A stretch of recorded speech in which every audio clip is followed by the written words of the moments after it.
بسم اللہ الرحمن الرحیم۔ معزز ناظرین السلام علیکم۔ بہت سی دعاؤں کے ساتھ آج کی اس ویڈیو میں ہم ذکر کریں گے کہ کعبۃ اللہ جو اللہ کا اس دنیا میں سب سے پہلا گھر ہے، اسے بنانے کی ضرورت کیوں پیش آئی اور یہ گھر اسی جگہ پر کیوں بنایا گیا جہاں یہ آج بھی قائم ہے اور تا قیامت قائم رہے گا۔ دنیا کے اس کعبے کی طرح ایک کعبہ اور بھی ہے جو ساتویں آسمان پر ہے، جسے بیت المعمور کہتے ہیں، اور اس کا طواف فرشتے کرتے ہیں۔ تو پھر اللہ پاک نے زمین کے اسی خاص حصے پر ایک اور کعبہ بنانے کا حکم کیوں دیا اور کس طرح کعبہ کی تعمیر کی شروعات ہوئی؟ کعبۃ اللہ مسلمانوں کا قبلہ ہے اور بہت ہی مقدس اور محترم ہے۔ ہماری اس دنیا کی ابتدا جھاگ سے ہوئی۔ اللہ تعالیٰ نے اس جگہ سب سے پہلے جھاگ پیدا کیا اور یہ جھاگ زمین کے اسی حصے پر نمودار ہوا جہاں آج کعبہ موجود ہے، اور پھر یہیں سے پوری زمین وجود میں آئی۔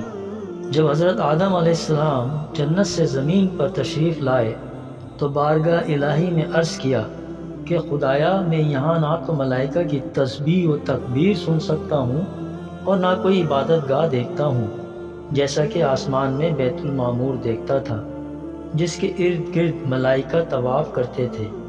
جواب الہی آیا کہ جاؤ، جہاں ہم نشان بتائیں وہاں کعبہ بنا کر اس کے ارد گرد طواف بھی کر لو اور اس کی طرف نماز بھی ادا کرو۔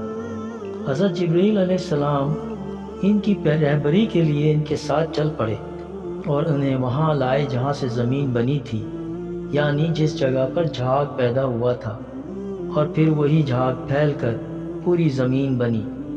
حضرت جبرائیل علیہ السلام نے اپنا پر مار کر ساتویں زمین تک بنیاد ڈال دی، جس کو ملائکہ نے 5 پہاڑوں کے پتھروں سے بھر کر نشان کے لیے چاروں طرف کی دیواریں اٹھا دی۔ اس طرح حضرت آدم علیہ السلام نماز پڑھتے رہے اور اس کا طواف بھی کرتے رہے۔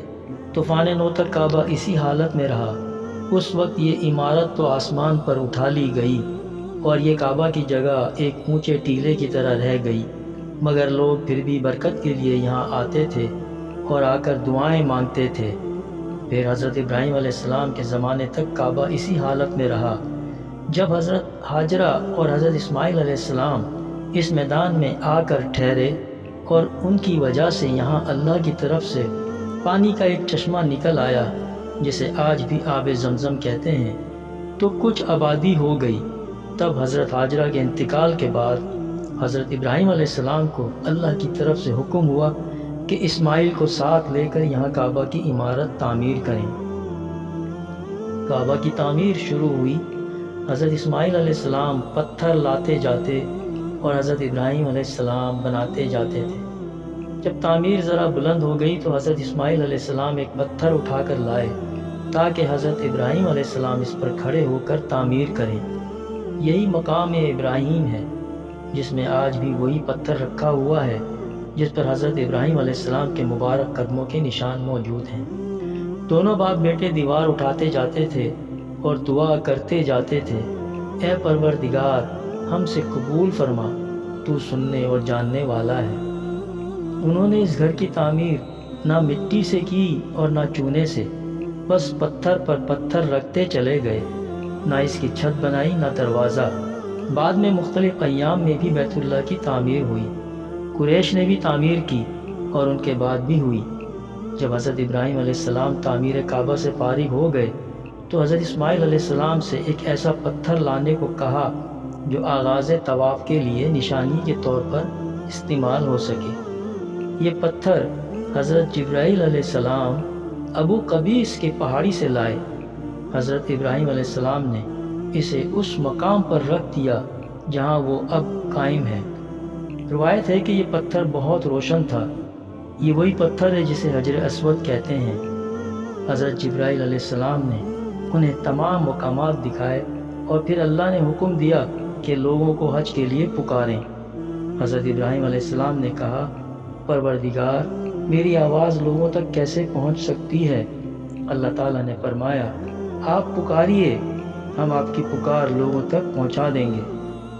تفسیر جلالین میں ہے کہ حضرت ابراہیم علیہ السلام نے ابو قبیس پہاڑی پر چڑھ کر پکارا، لوگو، اللہ تعالیٰ نے ایک گھر بنایا ہے اور تم پر حج فرض کیا ہے، لہٰذا تم اپنے پروردگار کی آواز پر لبیک کہو۔